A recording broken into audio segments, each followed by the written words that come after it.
back to the show. Take care, Polly Wally. No love for my Golden State Warriors? And the silence you hear is Lambeau Field. Little hoop action. It's PA 9 to noon on the Fan. How you doing?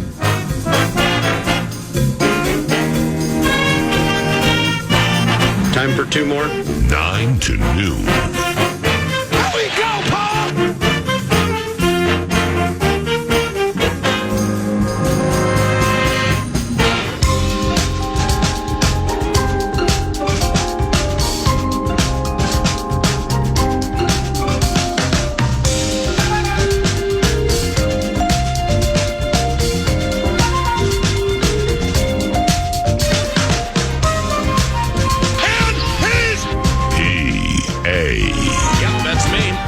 How y'all doing?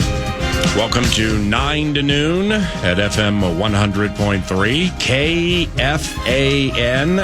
The producer is Nordo. He's mad producer. And we welcome you to the Love Covenant. The chat with John Hynes, coach of the Minnesota Wild, is going to take place shortly. And the team beat the St. Louis Blues last evening 4-2. And it was a wonderful victory, at least in the estimation of yours truly. Very much an outsider when it comes to the schematics and or wherewithal of A getting to B, getting to C, getting to D with the world of hockey. But we all know what hard work looks like. We all know hard work generally leads to positive results. And that Minnesota Wild squad last night against those St. Louis Blues just went to churning. Yeah. And now it's the Oilers. They get the Oilers tomorrow night with Connor McDizzle and Mr. Draisaitl and Ryan Nugent-Hopkins, the team that lost in the Stanley Cup final last year to the Florida Panthers. That'll be tomorrow night on FM 100.3 KFAN. Wintersville sounds better in FM. Fox looking for Toropchenko. The pressure department denied that. Johansson got to the point. Spurgeon over to Brodin. Loads, fires. He scores! Jonas Brodin with a blast! He beats Binnington short side, and the Wild have a 3-2 lead with 6:16 to go.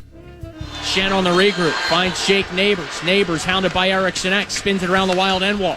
Faber let it come free. Kaprizov tipping it loose. Kaprizov's got an empty net in front of him. He scores! Kirill Kaprizov! A 2-goal game in St. Louis. It's 4-2 Minnesota late in the third. Sports radio in KFAN, at KFAN in the cornfields. Wintersville sounds better in FM. And perhaps at KMOX in St. Louis. Loserville sounds better in FM. If it even is in FM. And joining us now is John Hynes, coach of the Minnesota Wild. Wintersville indeed does sound better in FM. And last night we heard a really cool win over the St. Louis Blues. And John, thank you for the time. Now, being road warriors, that's not a bad identity, right? I mean, you lead the league with 18 road points, and the group played with purpose last night at St. Louis, didn't it? Yeah, they did. It's something I think we knew we were going to have to be road warriors early in the season here, and I just like the focus we've had. We come in on the road, we know we're going into opposing team's building, but I just think the mindset, the attention to detail, and the competitive level that we played with was going to give us the best chance to win the game, and then we found a way to win it. Now, having employing Kirill Kaprizov is obviously something every single team in the NHL would covet. But how important is it having a superstar in Kaprizov who sets the tone so frequently in these road games? Kirill has multi-point games in 9 of the last 10 on the road. He's really good at silencing crowds, isn't he? Yeah, he certainly is, and he's such an important guy to have, I think, for a team and an organization. He's, not only such a highly talented player, top player in the league, but the personality, the work ethic, his willingness to be a teammate, and his ability to come through and key times is something that's very rare. When you say his personality, like what do you mean with his personality? Well, he's such a great teammate. His teammates love him. I think as a person, he knows he's a good player. He knows he's one of the top players in the league, but he's a Minnesota Wild player too, and he treats his teammates and the staff the right way all the time. He puts in the work. Those are little things within a team that really matter. He gets a lot of heavy ice time. He gets a lot of publicity, but when you watch him around his teammates, around the staff, around the team, when the lights are off, he's an A+ human. John, are you guys in any way or just flat playing better, more complete games away from home? And if so, why? I wouldn't necessarily say that. I just think we've had more opportunities on the road than we've had at home. But, we've lost a couple at home, but we also won some really good games at home as well. So I just think right now we've obviously played more games on the road than at home, but I don't see our mindset change. I think we approach things the same way. We've just had more opportunities than one on the road. Do you find it through your travels in hockey and the NHL and as head coach of this team? I mean, just generally speaking, at home things are more comfortable and human nature can set in a little more, if you know what I mean. And like on the road, you're insulated, and it's in essence, it truly is a business trip. Yeah, I do think there's more of our lives going on at home outside of the game. When you're on the road and you're basically with coaches, teammates, as you said. But I also think at home it can be more inspiring at times. You're at home, a lot of times your family, people you associate with outside of the game, they bring you life and energy and excitement to what you do. So I look at it both ways. I think you just have to take advantage of each situation. John Hynes, coach of the Minnesota Wild, victorious 4-2 over St. Louis last night. Edmonton on the horizon. The Johansson, Rossi, Hartman line. Now, seeing, and I pulled this from your post-game press conference, seeing things is one thing, right? But seeing and executing like Marco did last night, that's not as easy as people would think, and it was quite impressive. Yeah, it is. It's hard. I think sometimes even for us as coaches or fans or people watching on TV, you're like, oh, there's the play, man. Why didn't he make it? Or he just missed it. But in live action, real time, to be able to see the plays and make the plays, and the one that Rossi made was really high end. Those Blues, man, they brought the fire early last night. Gus faced like 5 shots the first minute and a half, and when the tide was ebbed, were you in any way like, all right, boys, now we got them? No, I don't think you ever get that because it was such a tight game, right? So it's, but I did I liked after that. You saw Gus was sharp early. I think we got our legs under us a couple shifts after the first few, and then you could tell it was going to be a real competitive game either way. But I did really like, as the game continued to move on, I thought that we got more solid, more structured, more competitive, more focused, didn't break, and found a way to win it. That's what I liked most about that game last night. Ryan Hartman, after the game you said, quote, when Hartsy's moving his feet and is competitive on the puck, that's what makes him a good player. What leads to situations where maybe he or others are not moving their feet, not churning away? It's a good question. Sometimes it could be the mindset you're playing with that game. It could be, are your legs feeling good? And sometimes if they're feeling good, it's easier to do it. There's going to be games in this league where you're not at your best, but you still have to drive through and push through. And you got to be willing to play the game, the hardness that it takes to win. You have to skate. You have to move your feet. It's a speed league. You can't play stationary. You have to be competitive on the puck if you want to play offense, because 90% of the game you don't have the puck. So if you don't have it, how fast can you get it back? Those are the things that really matter, and sometimes they're hard to do on a nightly basis. Is maybe the Perunovic goal an example here? I mean, did he need to do a better job on the back check? Yeah, I don't pin that all on it really starts with our D. We needed to play that rush earlier. Yeah. Puck was outside the dots. I think our D-men could have ended that play earlier so it never gets to Perunovic. And when you say like you have a hard practice and you show the guys things on film and it's a very coachable group and they respond, that sequence, that would be an example, right? Correct. Yep, that's something where how can we end this play earlier? Right. You know, where yes, could Hartsey have gotten on top of Perunovic? Yes, he was coming back. Could our D-man have squeezed the play earlier so it never gets to that point? That's the teaching and the mentality that it's not all on one player. It's a 5-man unit. We all have to do our job. A couple to close here for John Hynes. He's in St. Louis. They're going to fly to Edmonton today and to play the Oilers tomorrow night. Is this group good at or improving when it comes to working through conflict during the course of games? Yes, I think we've certainly done a better job of that. I think that a big part of it is, as you said, that understanding things aren't going to go your way all the time. But, you know, there is such a huge mentality to be a consistent team is to not get too high when it goes well, but not get too low when it doesn't go well, and have a focused thing of, okay, what's the situation? If we're doing well, why? What do we need to keep doing?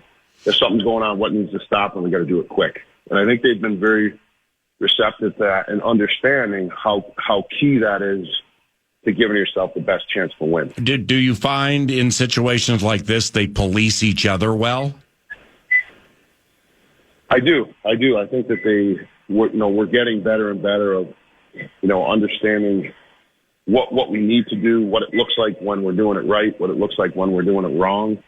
And then probably the most important thing is understanding how to rectify it, how to get it back quick and not let it snowball, period to period, game to game, that we can put a stop to it and then get back on the right track. That's, I really like where that's been, and we're going to continue to try to build that so it's at an elite level. That's excellent. Last one. Edmonton and Rogers Place tomorrow night. The Oilers are 10-8-2 off losing the Stanley Cup final last season to the Florida Panthers. McDavid, Draisaitl, and Nugent Hopkins. They all scored last night in a victory at Ottawa. Connor had 2. Cliche as it is, does it start and stop with handling those guys? Yes. Yeah, I mean, those guys are a handful. They're threats every night. They're highly skilled, highly competitive, big, strong guys. If you are not on top and aware of them, then they can eat you alive at any minute. So I think you have to be able to try to contain those players. And then if you can do that, you're going to set yourself up to give yourself the best chance to win the game. Is Evan Bouchard underrated? He had a really cool goal last night. He had a great goal. I think there's some players. I mean, back to your last question, I think obviously if you can contain those top players, that's the first key to success. But I wouldn't sleep on the rest of the team. They've been to the Cup final, yes, because of the top guys, but also they got guys like Ekholm, Bouchard. You go down their lineup a little bit through different players. I wouldn't sleep on the team either, but it does start with the top guys. But we got to be at our best. I mean, they're a really good team playing at home. Tough spot to play in, so we got to be ready for the challenge. Safe travels, my friend. We'll talk next week. Good luck, okay?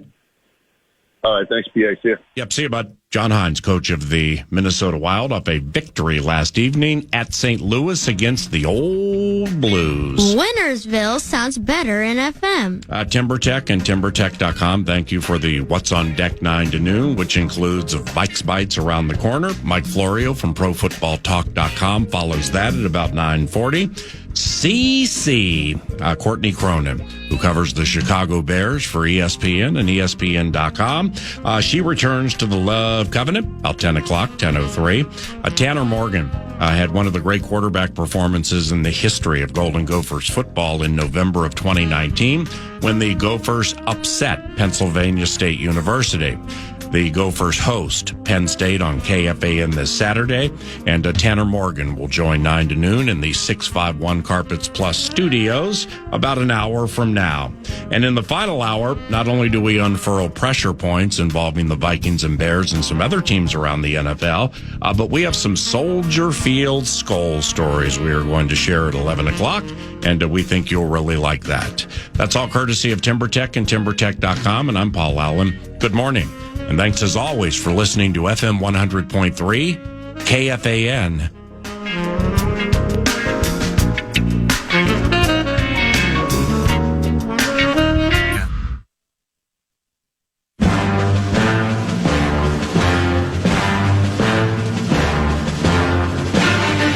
Welcome back. Vikes Bites.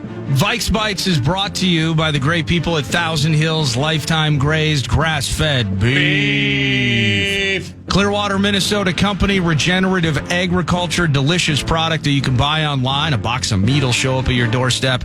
Local Coburns, local co-ops as well, and they're proud sponsors of Gophers Athletics. So they're rooting for the maroon and gold this weekend. I can be sure of that. We do a little bit of coach speak when the coordinators talk to the media each and every week. We want to check in and see how Mr. Flores and Mr. Phillips et al., how they're vibing with things into the game. And, of course, it's Bears week. And here's defensive coordinator Brian Flores on said opponent. A major challenge this week on the road in the division against a very talented team in Chicago. So we're watching them now. They've got, a lot of really good players, starting with the quarterback, but receivers and backs and tight ends, they do a good job, really across the board. So it'll be a major challenge for us. If you're in the head of Brian Flores, PA, kind of the idea of, all right, well, they've made a ton of mistakes. They could have 2 more wins, sans a walk-off and sans a blocked field goal. But in the end, they've had myriad struggles in 2024. But then there's the talent, right? I mean, if you're Brian Flores, you're not undercounting the talent of the first overall pick. You're not diminishing the idea that Rome Odunze, a rookie, has a lot to learn, but he's an athletic specimen, that Keenan Allen is certainly big game trained. And then, of course, you have DJ Moore, who can get loose on anybody at any time. So you look at things, and you can look at all the opportunities that Flores will have to pick apart this QB and this offense on Sunday. But you have to acknowledge that the talent can blow up in your face at any given time. Sneak peek for pressure points about 2 hours from now. Ooh, a 2-hour tease. Oh, my gosh. 2-hour tease, though. I hope Abbott was listening. It involves tackling, and it plays exactly off what Brian Flores just said. Now, he didn't go down the road when he's like, it's a talented team. Okay, we can insert the names, even as outsiders, just watching games and following the division. Yeah, Keenan Allen's near the end. Personally speaking, there are some body language problems with that man when things go wrong. I mean, geez, holy cow, him and DJ Moore. Wow, you would think the world was ending when Caleb Williams does not go their way on a big third down, but we digress. Keenan, last time we saw Keenan, he had a career best receiving game and also beat us with a gotcha on a pass to Mike Williams, the only passing touchdown of Keenan Allen's career. Yeah, he's a wide receiver. Well, that's right. He went for 215 against us. Oh. Something like that. It was fat, and then he got us on the Williams bit. So Keenan's high end. DJ Moore is in and out now that Swift, Odunze, and Allen are options. It's not same fishbowl under different rocks, but they're both pro sports. Think Mike Conley, Minnesota Timberwolves, and adjusting now with Edwards and Randall demanding the ball at certain points of quarters, certain spots on the court, and certain times of games. Chris Finch kind of validated that yesterday, 9 to noon, when he was talking about an adjustment for Mike when it comes to his scoring, specifically with these 2 guys, Edwards and Julius Randle. All right, so now you go to the Chicago Bears. DJ Moore, I mean, he could be 1750 on the yards in a season with like 10 to 15 touchdowns every single year. But Keenan needs touches. Odunze needs touches or is getting more touches. Cole Kmet was kind of the Mike Conley of the bit. He was lost. He was lost in the shuffle for quite some time. And then he made a big catch to begin the second half at Soldier Field against Green Bay. So, and their quarterback's a rookie quarterback. So that's new too. And the parallel here is it's abundantly clear, whether it's the former offensive coordinator or the current offensive coordinator, that their ball sharing, I think, is a problem for the Chicago Bears. And like I said, it's because Keenan Allen and DJ Moore will both let you know during the game they're pissed off. And that's counterproductive. So I think in sneaky fashion, that plays into some woes the Chicago Bears have had. But tackling is going to be so important in this game because the Bears are not going to be trying to put Caleb Williams on 5 and 7 step drops repeatedly in the first half of the game until they can get a hold of what they feel is coming. So a lot of edge stuff, a lot of screens, a lot of swings and trying to get outside the numbers, and tackling is going to be imperative for the Vikings to improve to 9-2. Vikes Bites. Thank you, Thousand Hills. More from the defensive coordinator talking about Patrick Jones. I think he's done a really nice job playing a lot of different kind of roles for us. He played some defensive tackle, obviously, in some of our dime packages. He's played on the edge. So he's a piece we can move around. He's really done a nice job across the board, and we're all happy for his success because we know he really works hard at it. It's important to him. All right, so Patrick Jones is interesting. 2 sacks against the Giants, 2 sacks against the Niners. Okay, well, he's on pace for like 30 sacks. It's insane. He's going to set records. Well, that's unrealistic. So then he gets a 5th one, I think, week 4. And then it's crickets for about a month. And he bounces back in a big way against the Titans, gets another 2-piece. In terms of Patrick Jones, the amount of different ways, as you heard from Flores there, in which they're employing and deploying his services in a game, is he truly just he's going to be the guy that we don't rely on or see for a month and then he just jumps in with a couple of sacks and blows up a game? Or is this starting to become, as we get really into the thick of it, part of this rotation working, and for the most part everyone's healthy or at least everyone's available, that maybe this is another sign that he's going to be a regular contributor to this defense? Well, he almost had 1 in the Jaguars game, and then he had 2 in the Titans game. What's the common thread? Bad QBs. No, Blake Cashman's return. Blake Cashman. With Blake Cashman's return, it just can't be emphasized enough. Everybody being able to play the spots at which they're most comfortable makes the defense one of the best in the National Football League. And the other side of it is how much does it fall off when you don't have Cashman? I don't think the fall off was precipitous. However, if the baseline is number 51 and you look at the fall off and where it goes, but then you look at the ascension when he plays and what transpires for so many different players, Patrick Jones was the newest flavor that became enticing in a game against the Tennessee Titans. I mean, Van Ginkel, oh, by the way, you brought this thing up to me yesterday. I'm going to bring it up to Florio. Andrew Van Ginkel. Oh, it's the pick 6 that you did for Tatum. For Vikings.com. And I don't know if it's posted yet or not, but Nordo handled one of the pick 6 questions from a Rube, and it was cool. It was like, analyze Andrew Van Ginkel's chances to win Defensive Player of the Year. All right. I mean, it's a puncher's chance. Puncher's chance. Right, but it's a chance. Yep. I mean, when you have 8 sacks, you lead the NFL in tackles for loss at 13, but you have 2 defensive touchdowns that the entire league has seen. Right. Because they all watch highlights, and he's going to need 1 or 2 more. Yep. To take it from a puncher's chance to, wow, he's in the mix.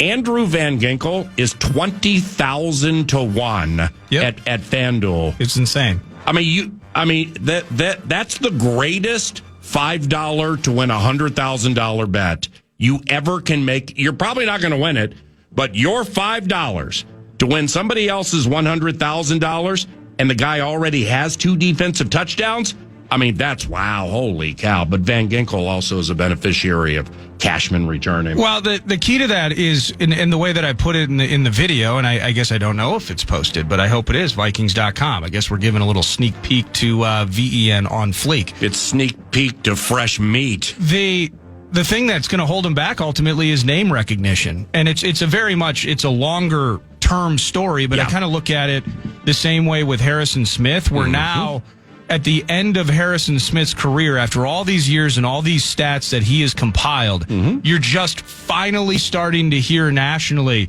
oh, wait, he's one of like 3 dudes in the history of the NFL to do this? Wait, he's one of like 7 players to have 30 picks and 20 sacks? Right. This guy, he had more tackles, TFLs, etc., than Troy Polamalu? Wow. Oh, he should be first ballot. Yeah. But it was crickets, really, for the most part of his career. I think the only thing working against Van Ginkel is going to be name recognition. It's going to be if TJ Watt jumps up. He's only got 7.5 or 8 sacks right now. Yeah. But if he goes on a tear the second half, TJ Watt's going to win that money. Yeah. Trey Hendrickson leads the league in sacks right now. And there are a couple other players that are on their way. Micah Parsons, as bad as that defense is going to be, he's going to get votes if he stays healthy the rest of the way, although I think he's lost too much time. So I think name recognition, and this is classic flyover country cornfields vibes, so keep that chip on your shoulder, Vikings fans. I agree. Andrew Van Ginkel is having a defensive player of the year type season, but he is playing in the middle of nowhere, and he's not going to have the national recognition for now. He should be a top 6 contender. Yeah. He should be top 6, 7, maybe 5. The betting numbers that you mentioned, I didn't look at it. Yeah. That is unbelievable. I looked at it yesterday. And that after tells you brought it up. And that tells you exactly where he sits. The stats are there, but people don't know about it quite yet. But see, here's why. I mean, it's $5. Well, I got to bet on that today, then. It's $5 to win $100,000 on a guy who already has 8 sacks, leads the NFL in tackles for loss, stays healthy, and has 2 defensive touchdowns. I'd go so far I'd put 10 on that. Well, now you're being greedy trying to take true. somebody's $200K. I'd start with 3 and think about 5. Fair enough. Honestly, I mean, I don't even know. I guess it would be possible to bet $100 on it. Can you imagine? Jeez, okay. If now we're dream weaving. If let's just say you took the trip 90 minutes south and you got like envelopes with names on the front for individual plays and stuff. And one of them was a $100 defensive player of the year bet on Andrew Van Ginkel at 20,000 to 1 and you hit it.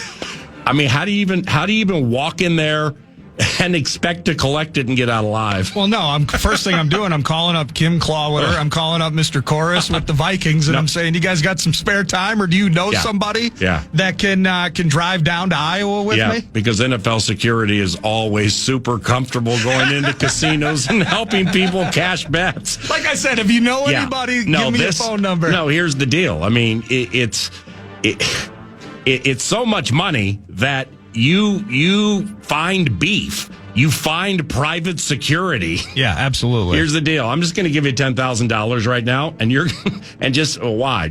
We're going to drive down there, and you're going to take care of this for me. And then when it's taken care of, and you have that duffel bag full of all that cash, that's unbelievable. It's 20,000 to 1. That's ridiculous. It's 20,000 to 1. Well, here's what I would suggest. We're only 6 quarters into the second half of the season. That's the bit. Is halftime of the Jags game was the halfway point of the season. Yeah. So they're not even on the far turn. We're approaching the far turn. Top of the stretch. Van Ginkel has 3 defensive touchdowns into the final furlong. Now he has 5 with 13 sacks and 21 tackles for loss. And that 20,000 to 1 is now 25 to 1. Well, yeah, it's going to be that by lunchtime if we keep talking about it. Well, and that's when you sell the ticket for about $40,000. I mean, this is the greatest boondoggle in the history of boondoggling. Well, I'm about to jump on that during the break. Got you a little excited, didn't it? Well, I got something to do during the break. We'll say that. Vikes Bites. Brought to you by Thousand Hills Lifetime Grazed Grass-Fed Beef. Beefy. Offensive coordinator Wes Phillips was addressing the media, and he was talking, of course, the heavy conversation piece is always going to be Sam Darnold. And he was impressed with the mobility, but he actually already kind of knew that was a part of his game. When you look back at some of his previous tape, you did see a 40-yard scramble from Sam Darnold, and I don't think before I started watching the tape I was really that aware of how athletic he really is. And he's a really strong athlete, strong legs, able to escape, able to accelerate and pull away from defensive linemen. So he's pumped, and he's relatively unsurprised. Although when you listen to Wes Phillips talk, I don't know if he emotes any surprise whatsoever. But moving forward with that mobility and everything involved, here he is talking about Chicago's defense. They don't play a ton of different coverages. They're not trying to necessarily trick you or smoke and mirrors you. They line up. Everyone knows their assignment, knows what to do. They play extremely hard and they play physical. So like every week in this league, you probably hear it every week. But it's going to be a challenge for us. So it's going to be a challenge. Loves the mobility of his QB. Loved the bounce back. It was very positive commentary from the OC on what he saw from Sam Darnold in the offense Sunday, hoping that translates to Soldier Field on Sunday, PA. And he's certainly right about the physical nature of the Chicago Bears defense. There's so many low-scoring games at Soldier Field, and in fact, of the last 10 the Vikings have played at Soldier Field, there only have been 2 times the Vikings have scored more than 20 points.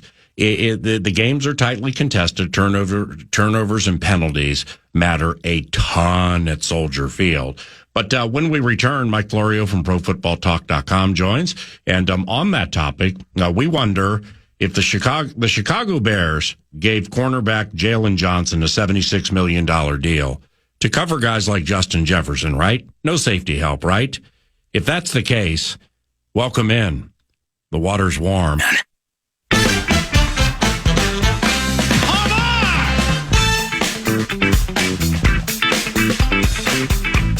All righty. Now we have a Covenant cleanup in the early stages of 9 to noon. The Covenant cleanups are provided by Andrew Van Ginkel is not 20,000 to 1 to win Defensive Player of the Year. What is he? Well, he's 200 to 1, PA. So $5 would get you $1,000. That's still a sweet win. So still take advantage of it if you possibly can. But yes, that Covenant cleanup, that brings those odds down slightly. It'll be 200 to 1 instead of 20,000 to 1. Yeah. And there we go. So still an underrated aspect nationally, Andrew Van Ginkel with what he's doing for the Vikings. And speaking of nationally, PFT. Our buddy Mike Florio covers the National Football League as well, if not better than anybody, and he joins us now. It's ProFootballTalk.com. He's also an author, and you can see him on Football Night in America each and every Sunday on NBC. Mike, sorry for the delay, but we were looking at NFL Defensive Player of the Year odds, and I misread Andrew Van Ginkel. I thought he was 200,000. I thought he was 20,000 to 1. He's 200 to 1, and the reason we looked is he has 8 sacks, which is good. He leads the NFL in tackles for loss with 13, and he has 2 defensive touchdowns already, and could have more the rest of the year. But like somebody with Van Ginkel's name value, or to some lack thereof, and playing in this market despite the 8-2 record. Is it even a puncher's chance for him to go lights out the rest of the way and win that award? And good morning. Good morning. Well, Paul, I'm very conflicted about these awards. I'm one of the 50 voters, but at the same time, I really don't like the mini cottage betting industry that has emerged around these, because these aren't the result of anything that happens on a football field. This is the product of the whims and the wisdom, or lack thereof, of 50 individuals who do the best they can, but quite possibly will get it wrong. I don't like the fact that people bet on this. I don't like the fact that the Associated Press seems to be overly sensitive to the betting, as evidenced by this clumsy effort to redefine what comeback player of the year means or doesn't mean, to the point where I've given serious contemplation this year to giving up my vote. I just don't like it. People can spend their money on whatever they want to spend their money on. The problem is, I feel like some folks are getting lured down the path thinking there's a way to long-term make money on sports betting like there is in the stock market, and there just isn't. It doesn't work that way. You will lose over time, and if you're one of the very chosen few who is lucky enough to win enough that you think you're actually good at it, they'll shut you down. They'll keep you from betting. So anyway, I apologize for the tangent, and I understand it's prevalent now, it's everywhere, but you just kind of struck a nerve with me there because I don't care plus 20,000, plus 200,000, plus 2,000. I don't care about that. As to Andrew Van Ginkel, it all comes down to what your numbers are at the end of the season. Where do they stack up? Do you stand out enough? What kind of coverage do you get? Are you attracting enough attention to get the person who's in the Boston market who has one of the 50 votes to say, wow, Andrew Van Ginkel is a guy that I should put on my ballot 3 deep, 1, 2, 3, of Defensive Player of the Year finalists. And there really isn't a groundswell out there for Andrew Van Ginkel. What usually happens is it's whoever leads the league in interceptions, leads the league in sacks. It's a very superficial award because the 50 people who vote on it are all across the country. Some cover one team, some cover all teams, and the least common denominator for anything like that, who's got the biggest numbers. So if he leads the league in sacks, yes. If he leads the league in interceptions, yes. But look, last year Deron Bland had 6 pick sixes. That wasn't enough for him to get it. So I think he's got a lot more to do because there has to be a sense nationwide. People have to be saying on podcasts and TV shows and national radio shows, Andrew Van Ginkel is a Defensive Player of the Year finalist, and that's not happening yet. Well, now you kind of struck a nerve with me, and here's why. Because with the Comeback Player of the Year, and you're right, I mean, the qualifications or metaphorical rules have changed to the thing. Sam Darnold can't win it. I mean, because he's not coming back from an injury Well, he won't win it now because he's cooled off. This was a talking point early in the year. He's not going to win it now. Kyler Murray, I think, is going to win it. I'd vote for him if the vote was called for right now. Okay, and Kyler was hurt part of the year last year, but that fits within the new definition. But here's where you struck a nerve, and I think it's going to get to you. And Kyler's much better than Sam. I mean, Kyler's more eligible, and he's much more deserving. If I thought Sam Darnold was deserving of it, I say screw this clumsy effort by the AP to recharacterize it, because there's still a loophole in there the way it's drafted to let you vote for Sam Darnold if you want to. But see, here's the point: shame on the books, shame on the casinos, shame on the online places who don't openly let you know about the change to the qualifications to win the bet. So, exactly. Because they want to take your money. It's ridiculous. Look, I understand that.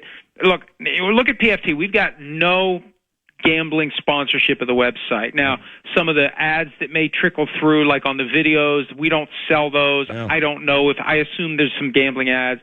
We do reads from time to time on PFT Live. But I'm very big on being fully transparent about what sports betting is. Right. It is a form of entertainment, just like paying money to go to a game. But you have to go into it accepting the fact that even if you think you're going to win, you're going to lose. And any advertising that deludes you into thinking you're going to win is not really truthful advertising, because you will lose over time. So, and this is an example of it. They were taking all those bets on Darnold, whether they knew or should have known that Darnold had no chance to win it. They kept him on the board. I don't know whether anyone took him off the board, but they had him on the board, and I haven't seen or heard that anybody got their money refunded who bet on Sam Darnold. Right. Yeah. Beautifully laid out. Mike Florio, ProFootballTalk.com. The Chicago Bears gave corner Jalen Johnson a $76 million deal to solo cover guys like Justin Jefferson, right? I guess. I don't know. I mean, you there's a bunch of reasons why you pay guys that kind of money.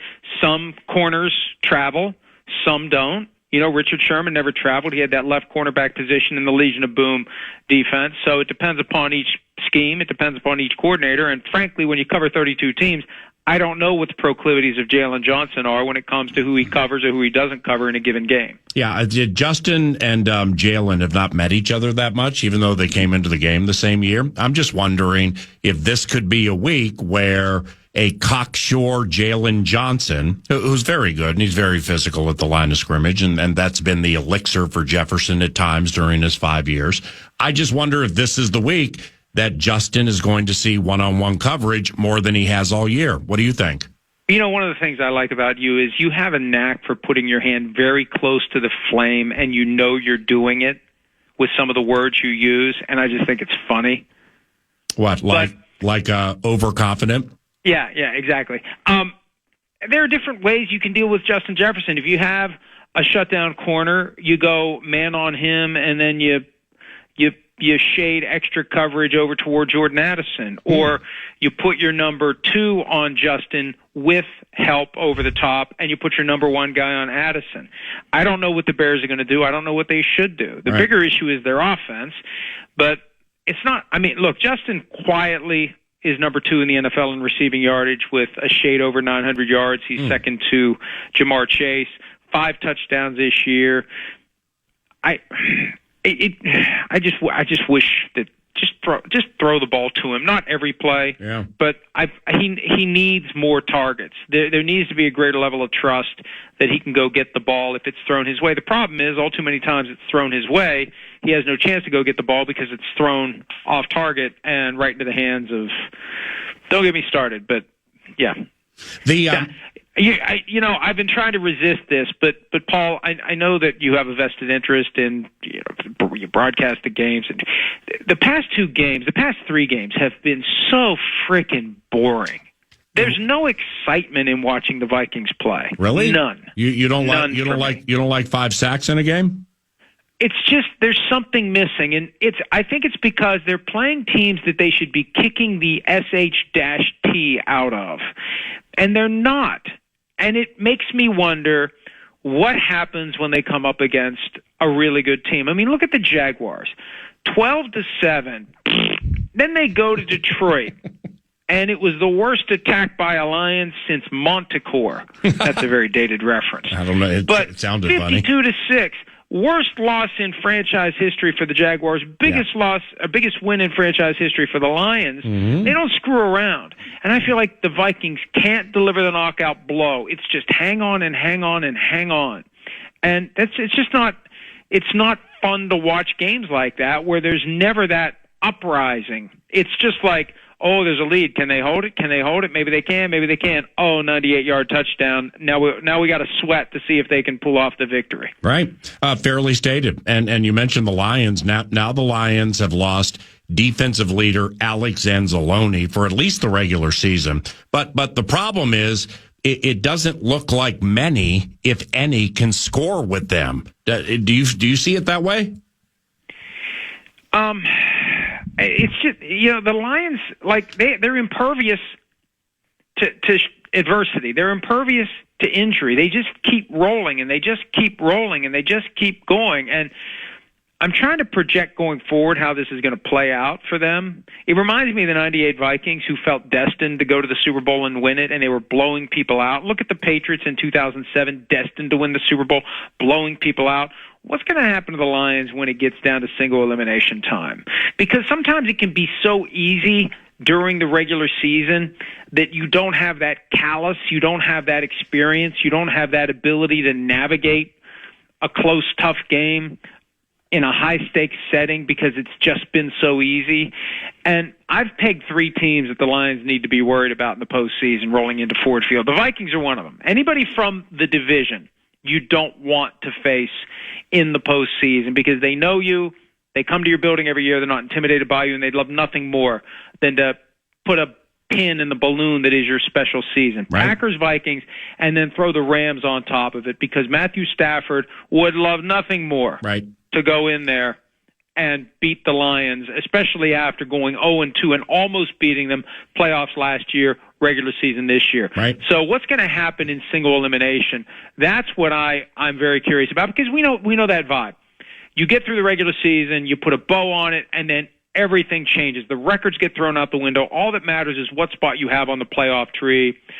The number one seed sits home for a week while whoever they face the next week has played and won a playoff game, so they come in with a little more confidence. They got a little bit of a sweat going, and they might catch you with an uppercut unexpectedly, flat-footed, and the next thing you know, you're done. If I'm the Lions, I don't want Minnesota, Green Bay, or the Rams to be that first team in if the Lions, as I expect, end up with the number one seed. Is Bo Nix going to win Offensive Rookie of the Year? Jaden Daniels still is prohibitively favored.